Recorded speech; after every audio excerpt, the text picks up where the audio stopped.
আকাশ জুড়ে আগুনের লেলিহান শিখা আর ঘন কালো ধোঁয়া। আমেরিকান যুদ্ধবিমানের একের পর এক হামলায় কেঁপে উঠছে ইরানের দক্ষিণ ও পূর্বাঞ্চল। আমেরিকান সামরিক বাহিনী জানিয়েছে, হরমুজ প্রণালীতে 3টি পণ্যবাহী জাহাজে ইরানি হামলার জবাবে মঙ্গল ও বুধবার রাতে ইরানের অন্তত 90টি লক্ষ্যবস্তুতে আঘাত এনেছে তারা। প্রেসিডেন্ট ডোনাল্ড ট্রাম্প পরিষ্কার জানিয়ে দিয়েছেন, ইরানের সাথে চলমান অন্তর্বর্তীকালীন যুদ্ধবিরতি এখন অতীত। ইরানের স্বাস্থ্য ও স্থানীয় মন্ত্রণালয়ের তথ্য মতে, আমেরিকান এই হামলায় দেশটির 5টি প্রদেশ জুড়ে ব্যাপক ক্ষয়ক্ষতি হয়েছে।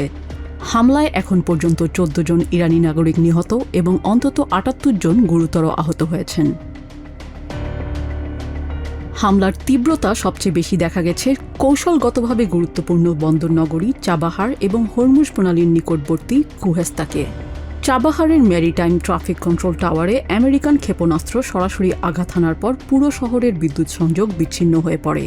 এছাড়া দক্ষিণ পূর্বাঞ্চলীয় ইরান শহর বিমানবন্দরের কাছেও বড় ধরনের বিস্ফোরণ ও অগ্নিকাণ্ডের খবর পাওয়া গেছে, যেখানে রাষ্ট্রীয় গণমাধ্যমের তথ্য মতে একজন ফায়ার ফাইটার নিহত হয়েছেন।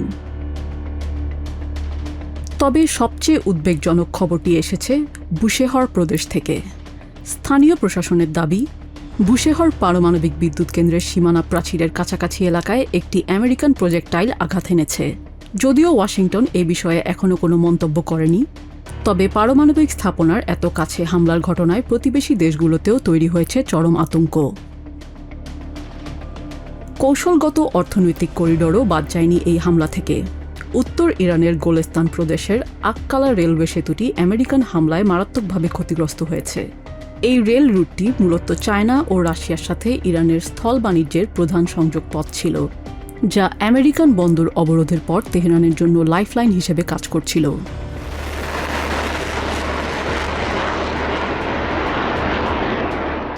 আমেরিকান এই আগ্রাসনের জবাবে চুপ থাকেনি তেহরানও। আইআরজিসি নিজেদের মিসাইলে খামেনির হত্যার প্রতিশোধ নেয়ার বার্তা লিখে কুয়েত, বাহরাইন ও কাতারে অবস্থিত আমেরিকান ঘাঁটিগুলোতে একযোগে ক্ষেপণাস্ত্র ও ড্রোন হামলা চালিয়েছে।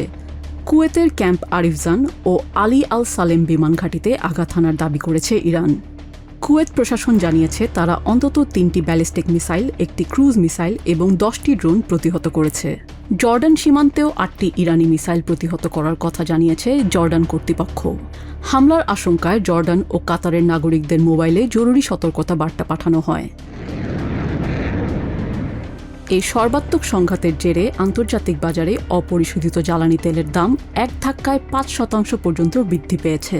বিশ্লেষকরা মনে করছেন, এই দফায় যুদ্ধবিরতি পুরোপুরি ভেঙে পড়লে মধ্যপ্রাচ্য এক দীর্ঘমেয়াদী ও ভয়াবহ আঞ্চলিক যুদ্ধের দিকে ধাবিত হবে, যার প্রভাব পড়বে গোটা বিশ্বে।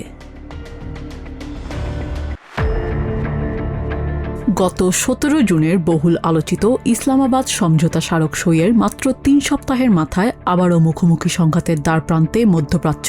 প্রেসিডেন্ট ডোনাল্ড ট্রাম্প চুক্তিটিকে অকার্যকর ঘোষণার পর তেহরানের পরিস্থিতি এখন থমথমে। তবে আমেরিকার এমন আগ্রাসী হুমকিতেও এতটুকু পিছু হটছেন না সাধারণ ইরানিরা। তাদের মধ্যে দেখা যায় চরম ক্ষোভ ও প্রতিরোধের আগুন। সাধারণ ইরানিদের স্পষ্ট কথা, আমেরিকান প্রশাসনের কোনো কথারই কোনো আন্তর্জাতিক বৈধতা বা বিশ্বাসযোগ্যতা নেই। ডোনাল্ড ট্রাম্প যখন আমাদের প্রতিবেশী দেশে এসে আন্তর্জাতিক আইনের তোয়াক্কা না করে শান্তি ও নিরাপত্তার বদলে হুমকি দেন, তখন তাদের কাছ থেকে ভালো কিছু আশা করা যায় না। আমেরিকা বা তাদের প্রেসিডেন্ট ট্রাম্প কোনো আন্তর্জাতিক নিয়ম মানেন না। এই সমঝোতা চুক্তি তারা যে রক্ষা করবে না, তা আগেই বোঝা গিয়েছিল। ফেব্রুয়ারি থেকে শুরু হওয়া এই রক্তক্ষয়ী সংঘাতের পর সাধারণ মানুষের জীবন যখন ওলটপালট, তখন জুলাইয়ের শুরুতে হরমুজ প্রণালীতে ট্যাঙ্কার হামলাকে কেন্দ্র করে নতুন করে শুরু হয় পাল্টাপাল্টি আঘাত। কুয়েত ও বাহরাইনে আমেরিকান ঘাঁটিতে ইরানের রকেট হামলার পর আবারও তেহরানকে গুড়িয়ে দেওয়ার হুমকি দিয়েছে হোয়াইট হাউস। কিন্তু ইরানিদের দাবি, তারা কোনো আগ্রাসনের সামনে মাথা নত করবেন না। আমাদের রয়েছে বীরত্বের ইতিহাস। আমরা সবসময় নিজেদের মাতৃভূমি রক্ষা করেছি। আমরা কখনো আগে যুদ্ধ শুরু করি না। গত রাতেও তারা আমাদের আকাশসীমা লঙ্ঘন করেছে। আমরা আমাদের অধিকার থেকে এক চুলো নড়ব না। তবে যুদ্ধ আমাদের মূলনীতি নয়।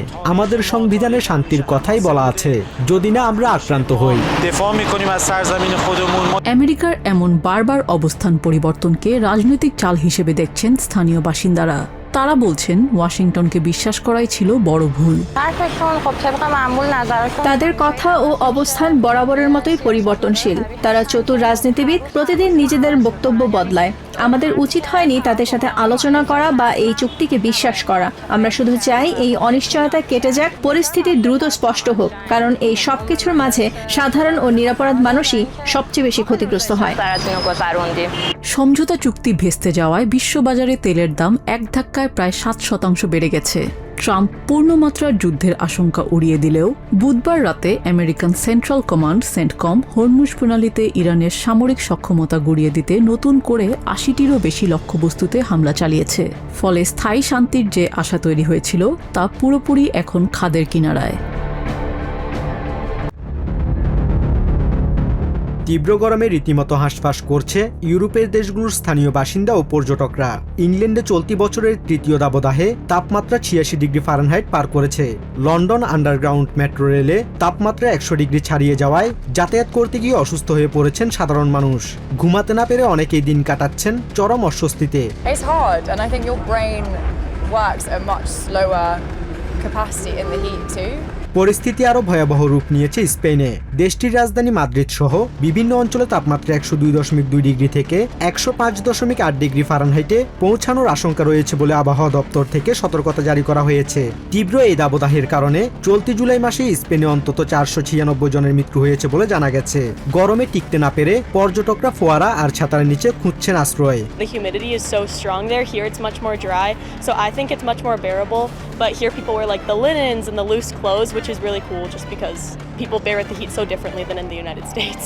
অন্যদিকে ফ্রান্সে তীব্র গরমের কারণে জরুরি বিভাগে রোগীদের চাপ আশঙ্কাজনক হারে বেড়েছে। দেশটির ভিক্টর জুসেলিন হসপিটালের চিকিৎসকরা জানিয়েছেন 2003 সালের ভয়াবহ দাবদাহের চেয়েও এবারের পরিস্থিতি আরও মারাত্মক আকার ধারণ করার আশঙ্কা রয়েছে। পরিস্থিতি সামাল দিতে জরুরি ভিত্তিতে 100 মিলিয়ন ইউরো বরাদ্দ করেছে দেশটির স্বাস্থ্য মন্ত্রণালয়। দাবদাহের তীব্রতায় ফ্রান্সের ঐতিহ্যবাহী লোয়ার নদী সম্পূর্ণ শুকিয়ে গেছে, যা থেকে পরিবেশ বিপর্যয়ের তীব্র আশঙ্কা করা হচ্ছে। আমি 2003 সালের সেই ভয়াবহ দাবদাহের সময়ও জরুরি বিভাগে কাজ করেছি। তবে সত্যি বলতে আমার মনে হচ্ছে এবার আমরা 2003-এর পরিস্থিতিকেও ছাড়িয়ে গেছি। রোগীদের কষ্ট, হাসপাতালের উপর চাপ এবং নার্সিং হোমগুলোর সামগ্রিক পরিস্থিতি এবার অনেক বেশি আশঙ্কাজনক। আবহাওয়াবিদরা সতর্ক করে বলেছেন, বৈশ্বিক জলবায়ু পরিবর্তনের কারণে এই তীব্র দাবদাহ এখন আর কোনো ব্যতিক্রমী ঘটনা নয়, বরং প্রতি বছরই তাপমাত্রা আগের রেকর্ড ভেঙে যাবার আশঙ্কা তৈরি হচ্ছে। আর এজন্য এখনই সমন্বিত বৈশ্বিক পদক্ষেপ নেওয়া জরুরি। ব্যানার ফেস্টুন আর লাল রঙের ইউনিয়ন পতাকা হাতে জার্মানির ওলসবার্গে ভক্সওয়াগনের মূল সদর দপ্তরের সামনে তখন ক্ষুব্ধ শ্রমিকদের ঢল। 89 বছরের পুরনো এই ইউরোপিয়ান পরাশক্তি যখন খরচ কমাতে 100,000 কর্মী ছাঁটাই এবং 4টি কারখানা বন্ধের ছক কষছে, ঠিক তখনই কোম্পানির শীর্ষ কর্মকর্তাদের পরিচালনা পর্ষদের বৈঠকের দিনই রাজপথে নেমে আসেন শ্রমিকরা। উচ্চ উৎপাদন খরচ, জ্বালানি সংকট এবং বৈশ্বিক বাজারে চায়না ও আমেরিকার তীব্র প্রতিযোগিতার মুখে নজিরবিহীন লোকসানের মুখে পড়েছে ভক্সওয়াগন গ্রুপ। চায়না ও আমেরিকা যা করছে তা সম্পূর্ণ অন্যায়। তাদের হাইব্রিড গাড়ির সাথে আমরা প্রতিযোগিতায় টিকতে পারছি না। জার্মান গাড়ি শিল্পকে বাঁচাতে আমাদের রাজনীতিবিদদের এখনই নতুন শুল্ক নীতি নিয়ে এগিয়ে আসতে হবে, কারণ এই অটোমোবাইল খাতই হলো আমাদের অর্থনীতির মেরুদণ্ড। তবে এই সংকটের জন্য নিজেদের দায় নিতে নারাজ সাধারণ কর্মীরা। অলসবার্গের এই সমাবেশে ভক্সওয়াগন ওয়ার্কস কাউন্সিলের প্রধান ড্যানিয়েলা কাভালোসাভ জানিয়ে দেন, ভুল সিদ্ধান্তের দায়ভার কোনোভাবেই শ্রমিকদের ওপর চাপানো যাবে না।